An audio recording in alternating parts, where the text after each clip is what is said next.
Hi and welcome to Healthy Life Hacks. I'm Jennifer Jefferies, the present day wise woman, a realistic naturopath coming to you from the surfing beaches of Australia. This podcast is for those of you who are wanting to really rock your life and health and live from a place of prevention. Let's get into today's episode. Welcome back to part 2. I am back here with Mr. David T.S. Wood. And I'm here with my good friend Jen Jefferies. Hey. So you are known, your branding, your everything in life is that you are the guide to a kick-ass life. You're like my guide to a kick-ass life. And I've lived and embodied so much of your teachings for the last decade or more. Tell me, how do you put into words, what is a kick-ass life? Yeah, it's such a great question. Yeah, I get goosebumps even thinking about it because I think that when we look at life and again, I've not answered this question. In fact, I'm not sure I've been asked this question. So answering this question and giving you context, when we kind of look at life, the one thing that none of us understand is how long our life will be. When I was younger, I always believed, Jen, I'm sure I've told you this, I always thought I wouldn't live past 40. And so I really attempted to squeeze a lot of things into my first 40 years on the planet, hence backpacking around the world for 10 and a half years, right? So this idea of a kick-ass life for me, the summary would be, regardless of and I was challenged. I know that you know this. Just a year and a half ago or so, I had a near-death experience where I actually believed I was dying. I had a major injury. I'm in a third world. And so I actually believed in that moment I was about to die. And I just said to Robin, this guy I was on a boat at the time. And I said to this guy, Robin, I said, just tell my kids I died with a smile on my face. And I was really happy and I love them, and just that's, I think, the kick-ass life, Jen, in a summary, is regardless of when that last breath occurs, is that we're so present to surrendering. And like, if the plane's going down, I'm not going to be the guy screaming. I'm a pilot, you know that. I'm not going to be the guy screaming. I don't want my last 4 minutes on Earth screaming. I want to be there, like, just being grateful to say, oh my God, look, I got to live this life. So for me, because of that mindset, a kick-ass life is ease. It's waking up in the morning, and from the moment, even you could feel sore, you could have this going on, there may be some challenges, you may be going through a divorce, that all this stuff can happen. I mean, shit happens to everyone. Absolutely. But waking up and whatever's happening, that you kind of, I always talk to myself that I'm present, I'm in this moment, and I'm living this moment fully, because I have no idea how many more moments. So regardless of the outside pressure, regardless of it can be whatever's happening, is that I'm living, squeezing, I'm doing, I'm saying yes to things. And that's the big one, is just being able to say yes, waking up and saying yes. Like, how long before this podcast did you text me and say, hey, any chance? What'd I say to you? Yeah, you got 15 minutes. That's it. I'm on the toilet. Yeah, let's do it. Yeah, exactly. Yeah.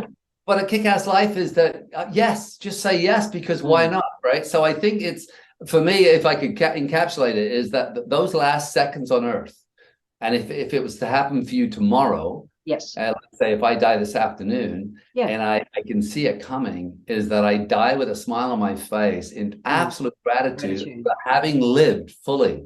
And to live fully can mean everything or different things. I mean, some of you, you may have an idea of that. Fully is just fully present, fully in the moment, regardless of, even if you're sitting on the couch watching a movie, do it well, light a fire, make some popcorn, make it memorable, right? Squeeze the juice out of it. So it doesn't have to be these, you don't have to go to the moon, although I do love taking on lots and lots of challenges as well, because that excites me. Yeah.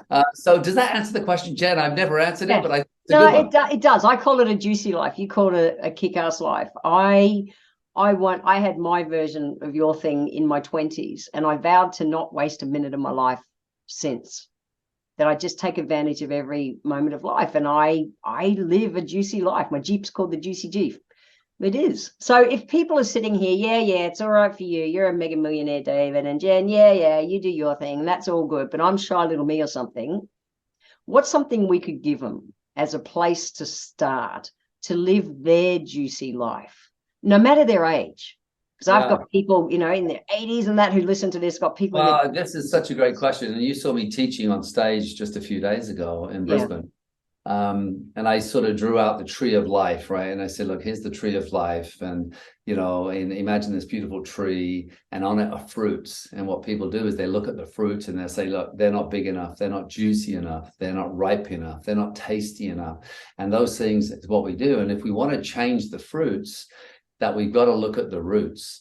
And the thing that changed my life and really allowed me to live and I say spectacular because I just don't have bad days. I mean, I don't even understand how people can do it for a whole day. It's not like I don't have bad moments. I mean, shit happens all the time, but I just don't let it become more than it is. Okay, that happened. The house just burned down. You've seen me do this. Like with the house did burn down. No, the house didn't burn down, but there was a fire in your place. Yeah. I get to choose how I respond to that, right?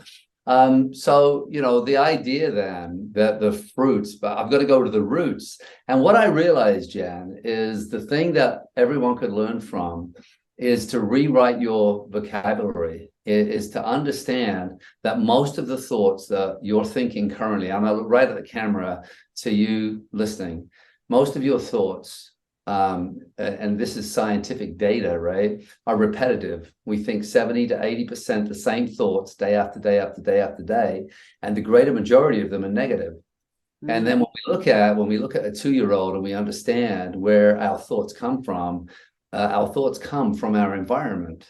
And so the environment, if you grew up in a negative environment, or maybe you were bullied at school, or maybe your grandparents, or you grew up in a house, whatever, right? So every thought you think, right, can be reprogrammed. There's a thing called neuroplasticity. So if I want to change the fruits of my tree, I go to the roots, and the roots come from our thinking. So what I did, Jen, is I worked so hard at eradicating negative thought. It didn't mean that things didn't happen that some people would deem negative, right? So if I missed here's a great story. I miss a flight, right?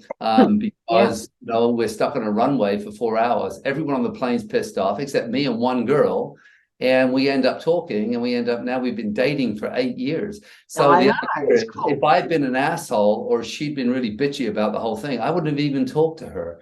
But because she was in the moment as well, right? So the one thing that you can do right now is look at any negative thought you have and reprogram yourself. Decide that you're going to rewrite a new language and eradicate any words that have low energy or that take you down these negative thinking rabbit holes.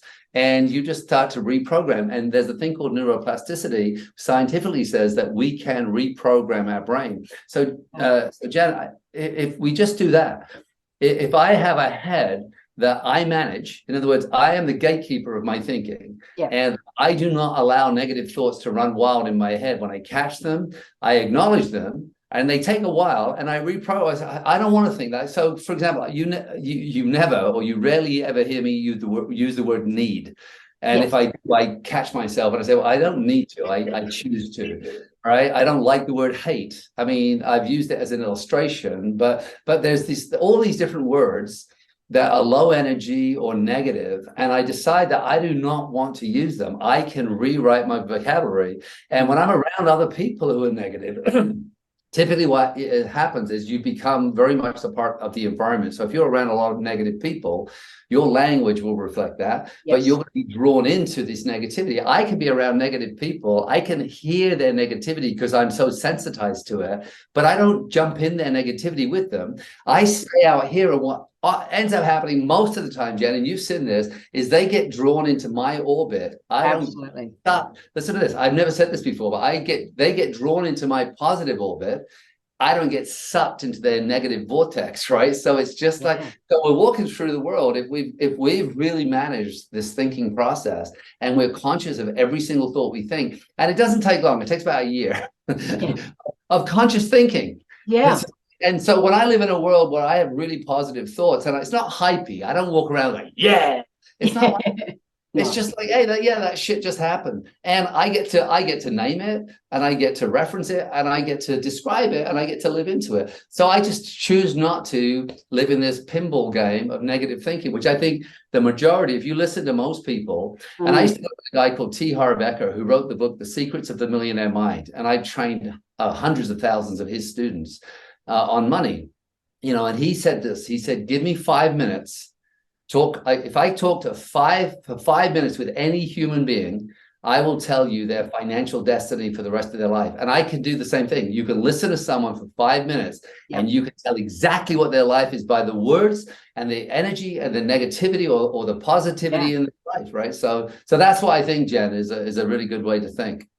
It is. And I just want to add this piece to it, or get your thought on it. What I've noticed is, because I've worked with so many people and my brain does the same, and it did in the surf this morning. I had the camera on my board and I got dumped off a few waves and my brain went, wow, I can make a bloopers reel. And I went, oh, old thought. And I just let it go. And it was like, no, I'm going to make a reel about, the cool waves I caught for the day. But my brain went to the default, show the scrub. But instead of me, what I see people do is they'll notice and then I'm going, oh, fucking stupid. And they guilt trip themselves versus I just go, how cool. I actually noticed that. It's gone. Next. And I replace it with a positive thought, like, yeah, I'm going to do that, show them what I want. So guilt, I know as a naturopath, it changes our body chemistry faster than any shit food on the planet. It just does. But that's a default for most people that I've observed, is that they'll notice and then give themselves a hard time, even in that learning process, like you say, for a year or something to replace it, versus just bring in a positive thought. Well, and without any new age kind of BS or whatever, not that new age is BS, but let's say without all that, the practicality of it is when I walk out into the world and I have a positive energy and I'm aware, and it doesn't matter, I can think of everyone I've met today. We were just down at the beach down here. We're in the Sunshine Coast, and we went walking, and everyone I interacted with, I could still see their faces because I was interested. But nice things happen. It looks like there's this magical spell that's woven. People go out their way. Like, for example, Andrew, whose house I'm at right now, he slept over in my hotel room the other night, and it's because the kitchen was already closed. And I called down, and the girl's name's Sarah. And I said, hey, Sarah. She goes, oh, hi. And because I'm always connecting to her and I could see her in my face, I'm not expecting anything from Sarah. But it's just like, hey, Sarah, I know the kitchen's closed. I said, but I've got this guy who's going to sleep over. Is there any chance? And about 20 minutes later, there's a knock on the door. And Andrew, he talked about this to his friend yesterday. And there's this cheese plate shows up. And I said, oh, do you want me to sign for it? No, it's free. Right. Yeah. So now not only was the kitchen closed, right, but because of kindness and because of this energy we're talking about, nice things. But I didn't expect it. If she'd have said, sorry, Dave, I would have been as kind to her. I would have, right. Yeah. It's not, you're not being kind to get.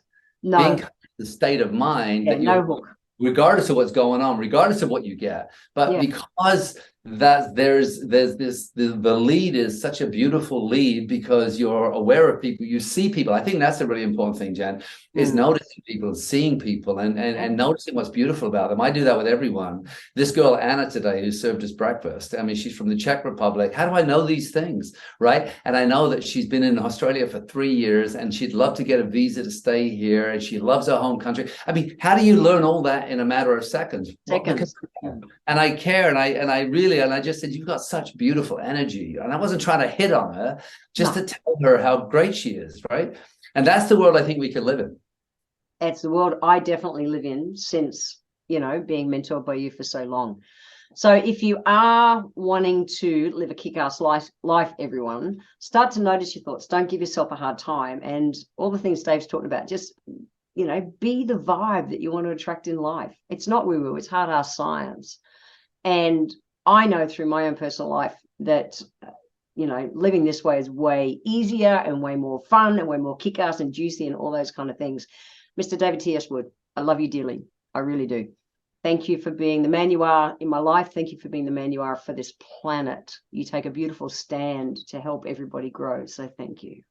I love you too. And I want to say this. I don't want you to cry at the end of it, though. Don't be. I love who you are. And I love that because of this work you've done. I look at you with Alice. I look at you with your waves. I look at you with even your online community now, how quickly it's growing. It's a reflection of this beautiful heart that you have and the practice, and the ease with which you're living. So, and I think you're really a true example of a kick-ass life. So I want to thank you for being here today. If you enjoyed my podcast, please let me know by leaving a review on Apple Podcast. Every month, I draw one lucky person who leaves a review on Apple Podcasts to have a free 1-hour consultation with me. Be sure to subscribe to the show wherever you're tuning in from so that you always catch the next episode. And if you would like to receive a free copy of my Feed Your Body ebook, simply click the link in the comments below.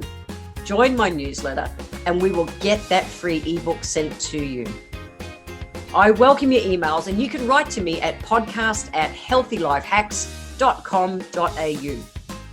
Until next time, remember, when it comes to life, live it, love it, and get on with it.